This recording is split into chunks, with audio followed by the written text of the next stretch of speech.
Hi guys, welcome to Mind Body Transformation. My name is Moronga Mongo and I am your host for today. That sounded nice to say. It is my channel, so I'm probably going to be here every day. Today I'm talking banting. Let's get into it.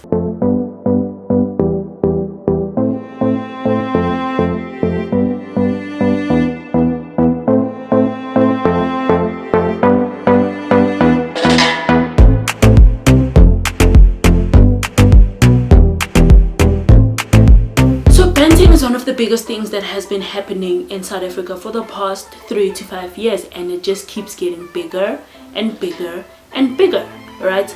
But what is it? Is it healthy for us? Are we all supposed to be banting? I mean, I'd also love to lose 5 pounds or 10 kgs or whatever that people are losing on this diet, but what's the point if it's not healthy? What's the point if it's gonna affect your body in the long run? So what is banting? Banting is a diet or a lifestyle that was created by a guy named William Banting in 1869, right?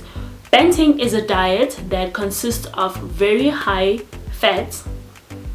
Well, back then it was also high protein, and he removed all starches and all sugars from his diet. It was popular in the 1918s, whatever. When he started this thing, when he wrote the letter to say, guys, this is what's happening, this is what I did, it works, this is why we all need to do it. And then it went quiet for a couple of years, and now it's back. But thanks to who?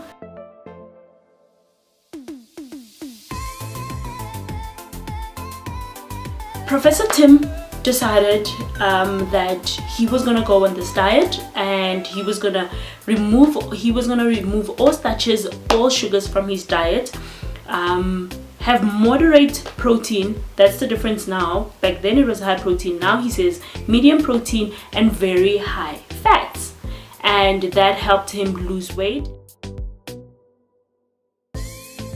Sounds like Professor Tim's banting diet sounds very similar to a ketogenic diet. Let me know if you want me to make another video on what is a ketogenic diet, what's the difference between keto and banting, and what should you eat and what should not eat on a ketogenic diet. On a banting diet, your carbs are low, and I'm hearing some people say keep your carbs to 10 grams, some people say 50, some people say 100, depending on what your body can allow. But remember, a medium apple on its own is 25 grams of carbs. So if I'm keeping my diet, my daily intake of carbs to 50 grams per day, then what am I eating and what am I not eating? So banting has 3 lists. There's a green list, there's an orange list, there's a red list. Red is a no-go. You can never eat whatever's on the red list, right?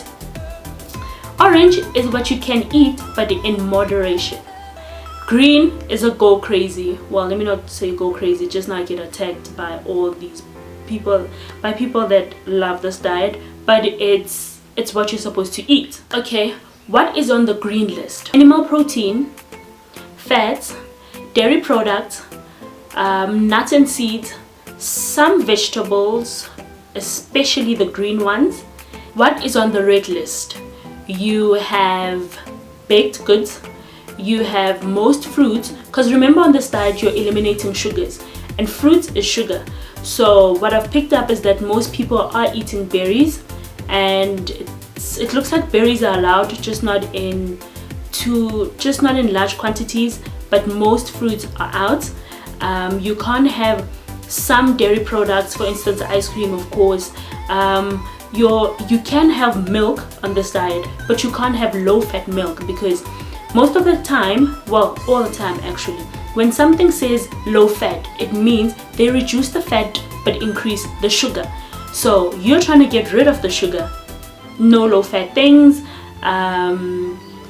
What else can I think of that's on that red list?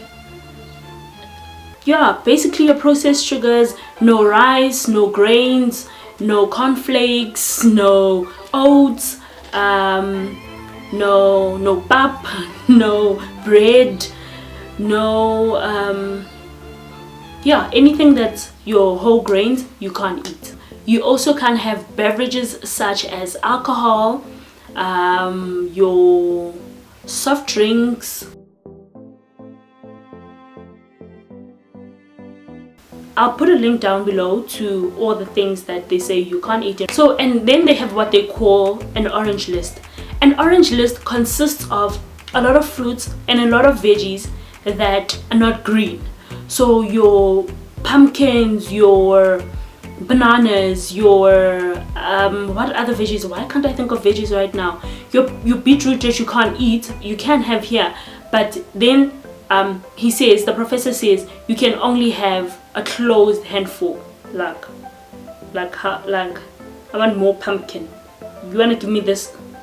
Let's not go there. Okay, so that is what you can and cannot eat. Remember, when it comes to meat and when it comes to fats such as avocado, your bacon, your cheese, your chicken, your beef, you can have, well, I can't say as much as you can or as much as you want, but you can have lots of that.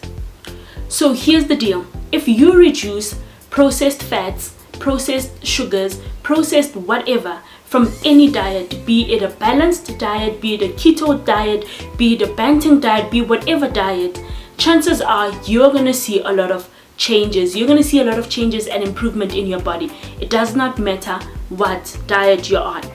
So that's the one thing I like about this Banting diet. It promotes that people cut out processed things, your processed sugars, your processed foods, your processed fats, whatever, right? That is thumbs up. I'll give that to them. My problem with this Banting diet, the fat quantities that you're putting in your body.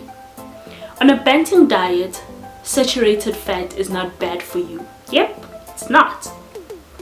Enjoy. But what does that do to our bodies in the long run? According to science, saturated fat has been proven to be bad for our bodies, right? So now here comes this diet that does not have a lot of research to back it up. It was made popular by one man, William, years ago. Then now here's a second guy, Tim, and he has written a book and he's traveling the world and he's making everybody go onto this Banting diet, right? Where is the research? Who is protecting us as South Africans? So why do I have a problem with saturated fat, which is known as the bad fats, right? Saturated fat is known to increase your cholesterol levels. High cholesterol equals clogged blood vessels. Clogged blood vessels equals heart failure, heart attack, stroke. With that being said, people are losing weight on a Banting diet. Some people's cholesterol levels are even getting controlled because of this Banting diet. So who should try Banting? According to my research, the two people that should try a Banting diet are people with diabetes and people with insulin resistance, right? Diabetes, go to the doctor, get that checked out. Insulin resistant, you also need to go to the doctor and check that out. But there is a way of checking if maybe you are insulin resistant. Okay, how to know whether or not you're insulin resistant, right? Before I give you those 2 or 3 pointers, let me tell you what insulin resistant is. It is very, very difficult for your body to process carbs, and as a result, that causes weight gain and all the other things. How to know whether you're insulin resistant or not? You carry most of your weight around your belly.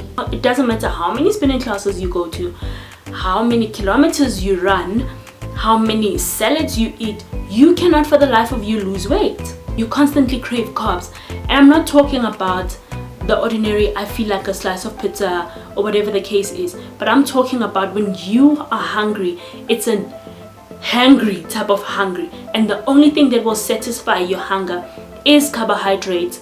Then you might be insulin resistant. But the biggest one is your belly. If you retain most of your weight gain or most of your body fat around your middle area, you might have a problem. So that's my take on Banting. That's what I know. Thank you for sitting through this very short video. Don't forget to give it a thumbs up.